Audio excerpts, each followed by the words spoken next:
Welcome into a special edition of the PCFF Podcast. A good Tuesday to you, and we've got a lot to talk about as an owner of the league contacted me, wanted to say a few things about what happened this week in the PCFF. He is Tennessee 39ers owner Matt Hager. Let's go ahead and get right to Matt. Sammy, how you doing? I'm hanging in there, Cliff. Matt, you wanted to call this impromptu edition of the PCFF Podcast. You notified me, and certainly as league commissioner, you can decide when and where and how we will have a podcast. So obviously I granted your wishes. I don't think you're here to talk about the D.C. Parliament's amazing narrow victory over the Carolina Crush that took place. I'm assuming you want to talk about what happened at the end of the Tennessee-Seattle game. A touchdown was called. It looked like a clear interception by your guys, but Seattle gets the win. Tennessee takes the loss, and here we are. Here we are, Cliff. And it's a shame that we're not focusing today on the D.C. Parliament or the Seattle Select for that matter. And first off, let me start off by saying I'm not wearing my commissioner hat right now. I'm wearing my 39ers owner M.L. Hager hat. And but again, it's a shame that we're not focusing on that this morning. Because take nothing away from the Select. As I mentioned in my press conference this morning, which I don't know if you've had a chance to read over. Yes, I have. Yeah, I don't want to take anything away from Blake. Blake showed up with his A game at the draft this year, had a very good draft, and that's shown by his 2-1 record. I mean, he's got a good team. I knew I was in trouble. I'd commented to some fellow owners all week how I had my hands full this week, and what it comes down to is we didn't make plays. All right, Matt. I know a but's coming, so go ahead and get to the butt and the good part. But let me ask you, Cliff. Did you watch the game? Absolutely. The whole thing? I watched it from, yes. I don't want to say beginning to end, but I watched most of it. I certainly watched the entire fourth quarter of your game, yes. Well, this is our, 13th year in the league? And I can recall one time years ago, I think I played you, and I squeaked out a narrow victory and pulled up the website on Wednesday to see my Tennessee 39ers had not won on Sunday but lost. Yes. I guess they adjusted score gave the boys in D.C. a victory. And I've been on the good side of close games where, as a matter of fact, I was playing Seattle years ago, and Brett Favre on a Monday night. Game went into overtime. I needed like 7.5 from them to win, which a quarterback in overtime, that's difficult to do. And lo and behold, first play of the game, he throws an 80-yard bomb. I can't recall the receiver's name, but anyway, I pulled out a close victory there. But it's just a shame. We've got these replacement officials, and they've been bad. They've been bad both ways, no question about it. And but last night was it was unbelievable. The simultaneous catch, which it was not, was probably as far as the bad calls they made right there in the last 5-6 minutes of the game. That was probably the one that I least complain about, and that's a tough call to make.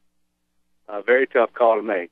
And we'll start it off. I'm up by 3 points, or I'm up by like 2.65 with 5 or 6 minutes left, and Russell Wilson throws an interception to my defense.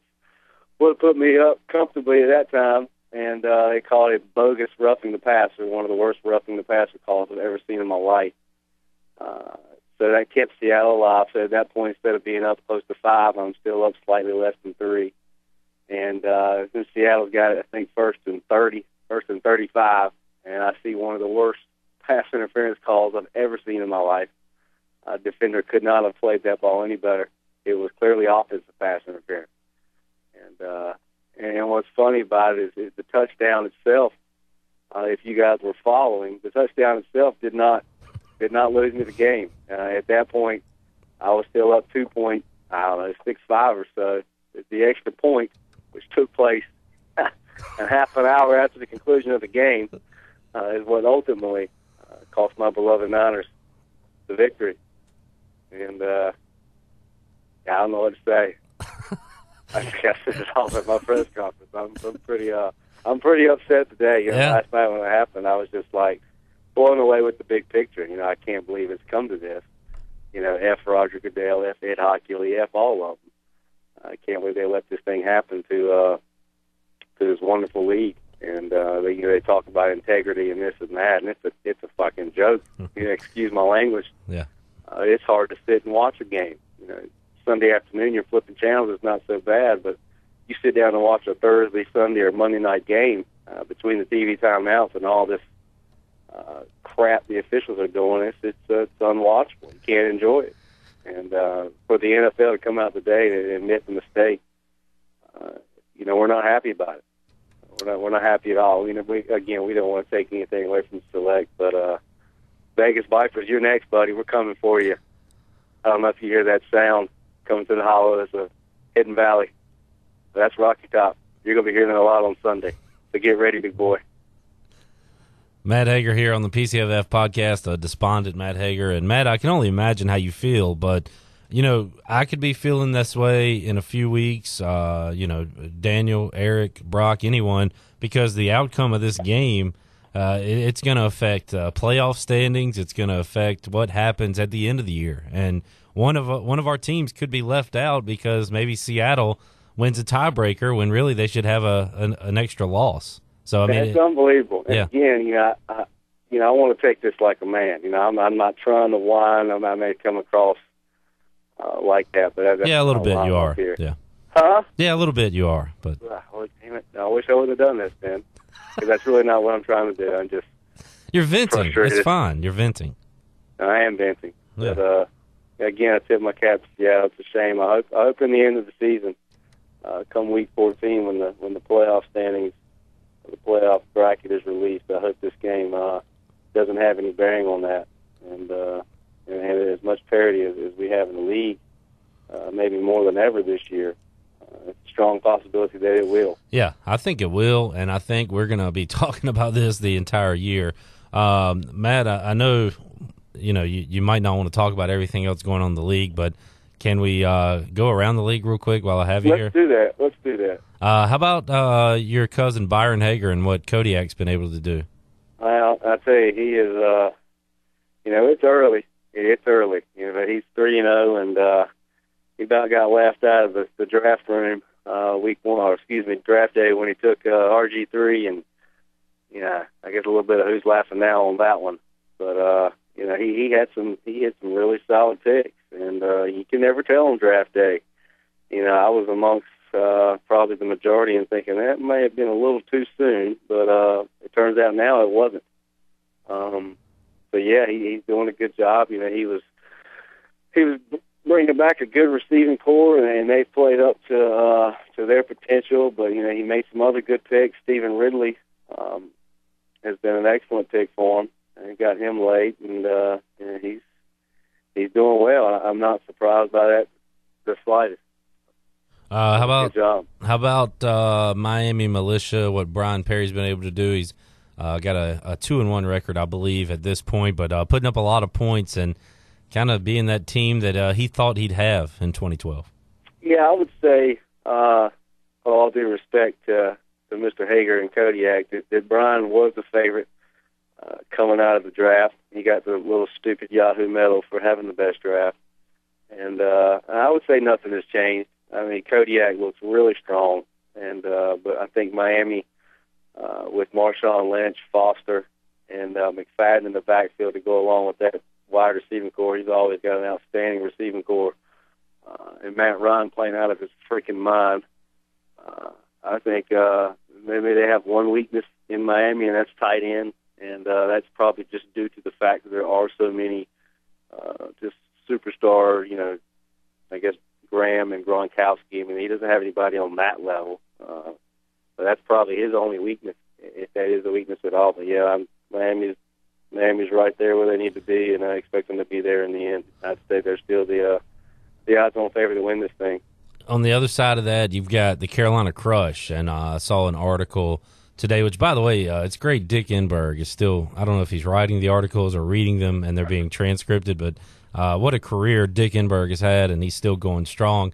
But it looks like Daniel's going through something that seems like I've gone through a lot, and that's kind of trying to figure out which way his franchise is going. Are they too old? Do they need to go ahead and bust this thing up now and try to just rebuild from the ground up, or try to keep staying the course as some Division I college? I'd say this is the time of the year where you can really start to take a look at your team, and you can almost say, hey, this is who I am, this is who we are. But I tell you, number one, Aaron Rodgers. Rodgers has not performed nearly at the level he has in years past, and had he done that last night, he'd be sitting at 2-1. But they had a rough draft. Daniel, Antonio Gates was a solid pick. Gates was supposed to be healthy for the first time in so long, and he hasn't performed like he's supposed to. And D'Angelo has sucked for the most part, like most Panthers. And I don't know. He's got his hands full with this squad because, as I told him, this running back by committee thing. Another thing it really affects is those waiver wire pickups throughout the season. We take a guy like Andre Brown, who the Criminals picked up. I mean, he looked like a top 10 freaking running back. And that would have been an excellent pickup. But, Bradshaw comes back this week. You got the rookie Wilson still in the picture. It's just hard to pick up that stud running back throughout the season, where in years past there was a handful every year. I just don't know if that guy was going to be out there this year. So Carolina, in order to solidify that running back position, is probably going to have to make a move and let go of one of those wide receivers.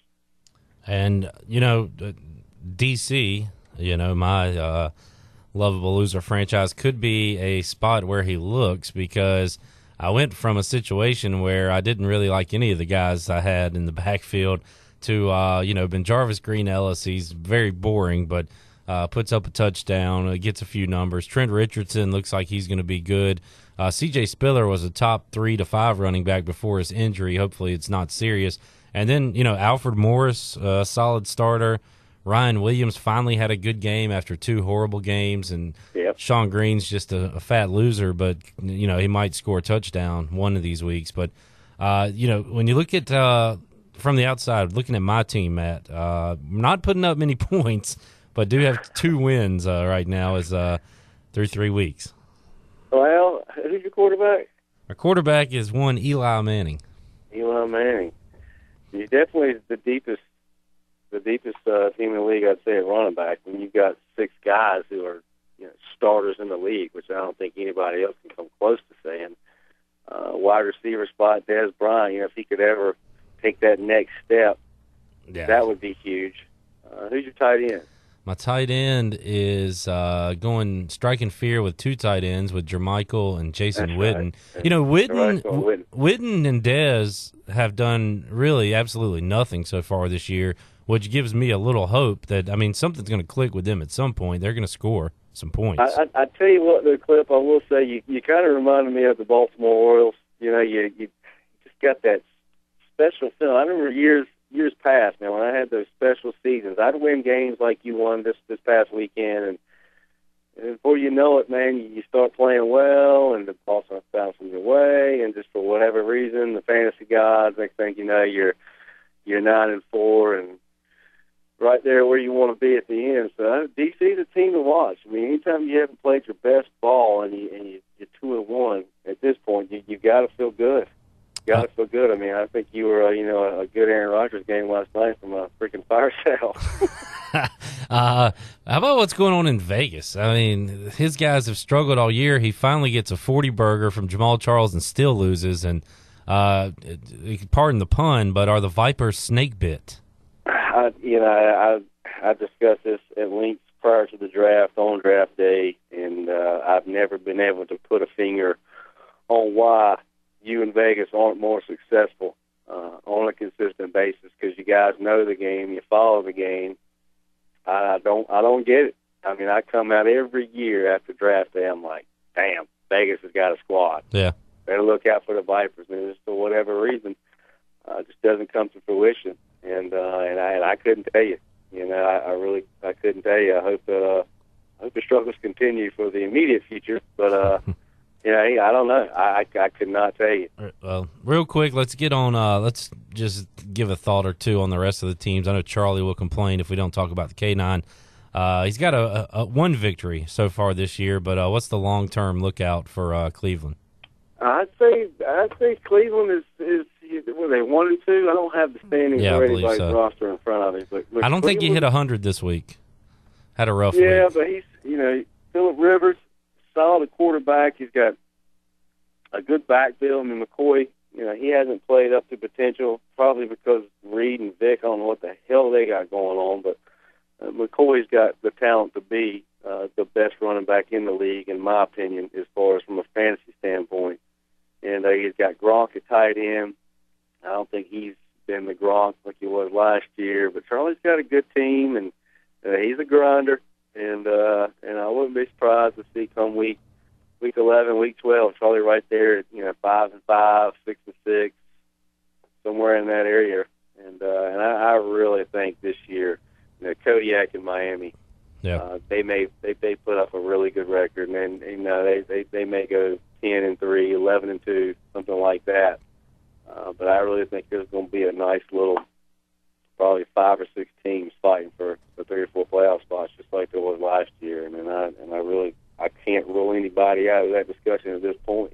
I like years past.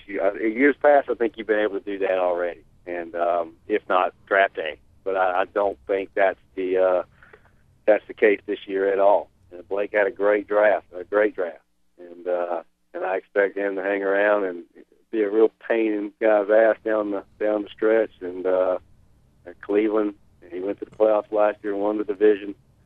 And I expect Vegas to turn it around. I really do. And they've got good players. I guess we haven't discussed New York and Chicago. I was going to say, I like Eric's team. I like New York to be in the playoffs, and also I loved Brock at the draft, but I didn't love Brock's draft. And I don't know where Chicago is going to end up, but I do like Sonny's guys.